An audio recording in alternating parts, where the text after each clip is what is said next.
Howdy, friend. Welcome to Homegrown. I'm your host, R.P. Smith. Last week, my daughter Hannah had invited me over to Callaway to share my writing process with her freshman high school English class. It had been a little while since I'd written a new poem, so I was having trouble remembering what my writing process is. Over the last few days, I've been reminded. First, be observant and listen for a spark. In this case, the spark was a comment my friend Don Shada had made when we'd done a show together a few weeks back. Second, write about what you know. And third, get it flowing well enough that you can get it to stick in what mind you have left to work with.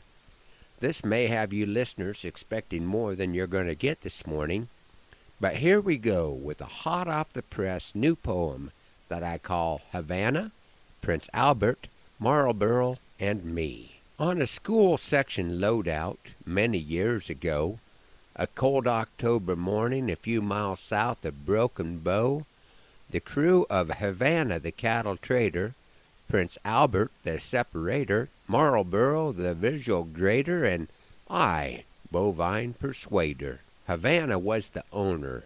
We were following his plan, the seasoned hand Prince Albert, and my neighbor Marlboro man. The pup on crew that day, friend, that would be me, though mostly as an infusion of youthful energy. Prince Albert sure was handy. I cannot near explain. He could fill and light his pipe one-handed in a hurricane while sitting square on his horse and cutting out a steer. If I wanted to learn cowboy, I could probably learn it here. The morning had gone pretty well. We headed to town for Chuck, 4 of us on the bench seat of Havana's pickup truck. Me straddling the gear shift and working on dexterity. Every time that Havana shifts, I'm trying to protect my family tree. Not the only thing to contend with in our forward pursuit.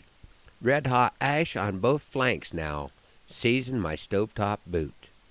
Havana smoking like a diesel, Marlboro blowing rings to my right, Albert stoking up in the shotgun seat. That cab was feeling tight.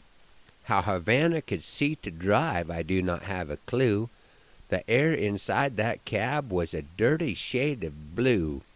I would have been plumb healthy if nicotine was a cure. The last 8 miles of that trip were an agonizing blur. Dodging elbows, ash, and fifth gear, trying hard not to inhale.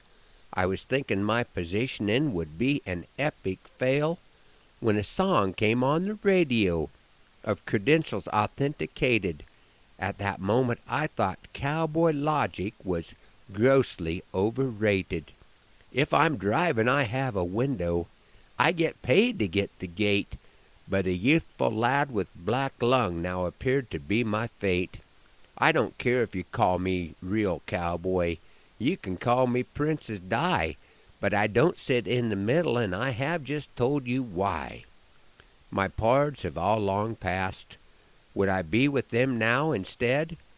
If going south that coughing claustrophobic kid had not rode the pickup bed?